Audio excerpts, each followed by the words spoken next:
Welcome to this week's segment of the Ripoff of the Week. There's a staggering amount of U.S. provided taxpayer funding into Afghanistan. It's a staggering amount of money. Estimates up to $2.3 trillion funded by the United States taxpayer is now not panned out in any regard. This week's segment of the Ripoff of the Week, that's what we're going to talk about. How can everything that the U.S. taxpayer funded in Afghanistan, how can all of it be squandered? I want to introduce my co-host, Tamara Colbert. Tamara. Hi, Adam. Thanks so much. This is obviously a hot topic, so we need to get right into this. How much of the American treasure has been squandered, and where did Afghanistan rank in the Open the Books foreign aid report of countries receiving money? So Afghanistan ranked number one, of course, out of 170 countries receiving U.S. foreign aid. In terms of direct foreign aid, as calculated by the State Department, U.S. taxpayers put about $6 billion into Afghanistan, and that was 2 times the runner-up at number 2, which was Israel, at $3 billion worth of direct foreign aid. All in, every year, President Donald Trump said that the United States taxpayer was funding $44 billion into Afghanistan. Now, if you take a look, Tamara, at the federal aid into each of the 50 state governments, $44 billion into Afghanistan alone would dwarf the federal aid into 48 out of 50 state governments. Only California and New York would have received more federal aid than the nation of Afghanistan. That's incredible. So, Adam, we looked into, America calls these investments, the US government calls them investments, and Open the Books looked into those investments. Can you give us a list of some of those? What does that look like? Well, number one is we were very generous with funding the Afghan security forces. Over the course of 20 years, the American taxpayer funded $83 billion into the Afghan security forces. These are the folks that folded within days of the United States leaving the region. That's unbelievable. That really is unbelievable. But go ahead. Here's another example. $10 billion of U.S. investment into the war on narcotics in Afghanistan. I mean, you'd think after $10 billion, you'd make a dent in their poppy crop, but it soared to all-time highs. There was no measurable result after 18 years and $10 billion of U.S. taxpayer money into this war on narcotics. Even the UN called Afghanistan a narco state. Now, how can that be after $10 billion of investment? And we need to follow the money, right? There's also a very interesting social experiment that we uncovered.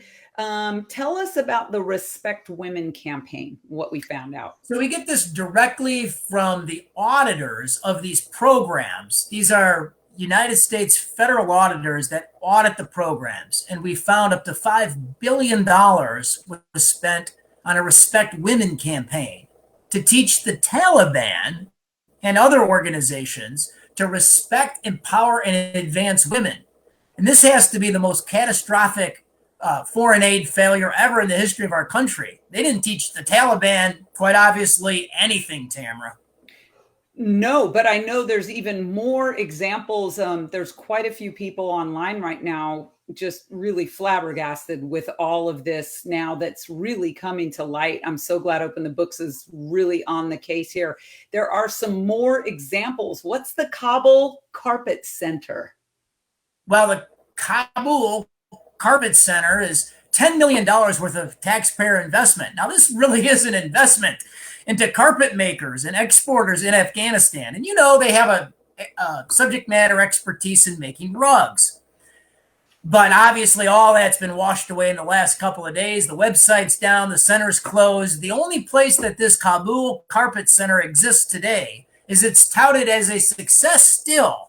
I just went to the United States Agency for International Development, their webpage on the Kabul Carpet Center, and they still tout it as a foreign policy success. And obviously it's not, Tamara. And look, all in jest, if they had created a magic carpet, that would be useful right now. The United States has 15,000 citizens still in the country, and we need to get them out of there. Yeah.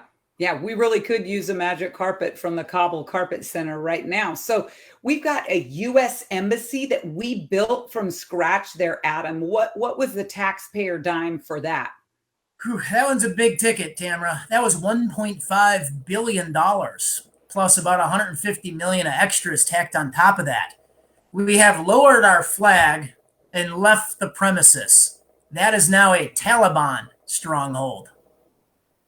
And I suspect, Adam, if we had an opportunity to look at what went into the planning of that, we would see that that is a high security facility and probably well protected.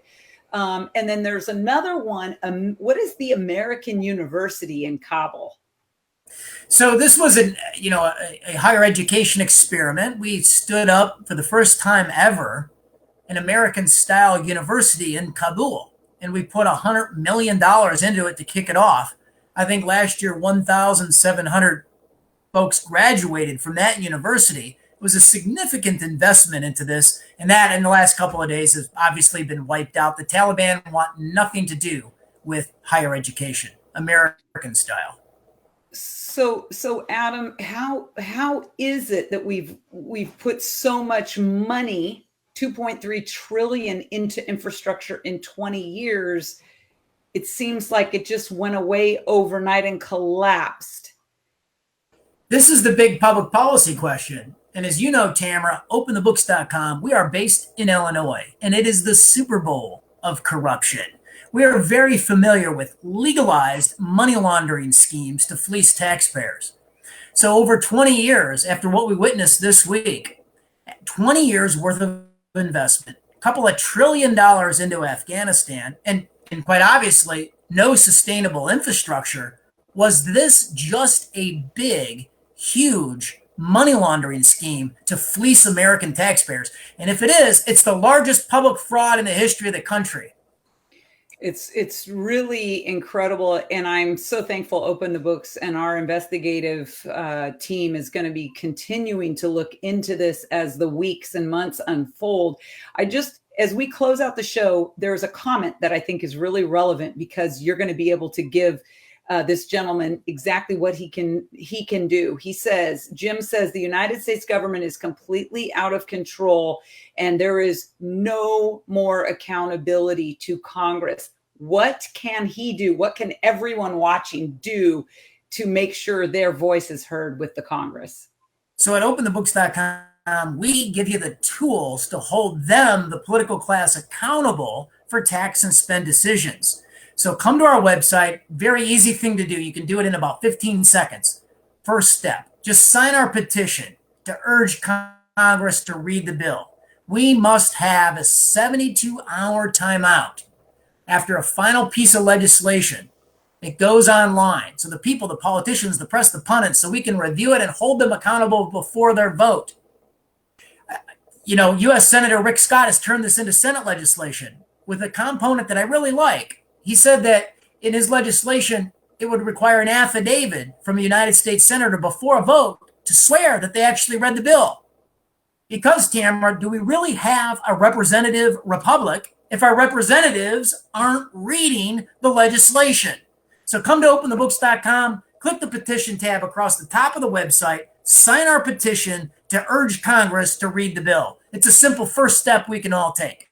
Absolutely. Openthebooks.com. You guys can go there. You can sign up. We have got our weekly newsletters coming out so that you'll be the first to know about any investigations and that. But we're going to be continuing to uncover anything related to the congressional checkbook and these agencies' checkbooks.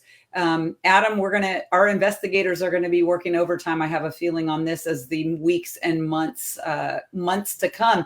We have a Forbes piece coming out in the next 24 hours. Can you give us any details on that? Well, just stay tuned. We're trying to quantify the cost of the military equipment left behind. If we're successful, everybody will know. Everybody will know. It'll be a big national news story. I think we can get there. We'll see. Fantastic. Okay, everybody. Thank you for watching. Thank you for watching Ripoff of the Week, openthebooks.com. Stay tuned because next Thursday, you are not going to want to miss it. 5:30 Eastern, 4:30 Central. See you then. Openthebooks.com.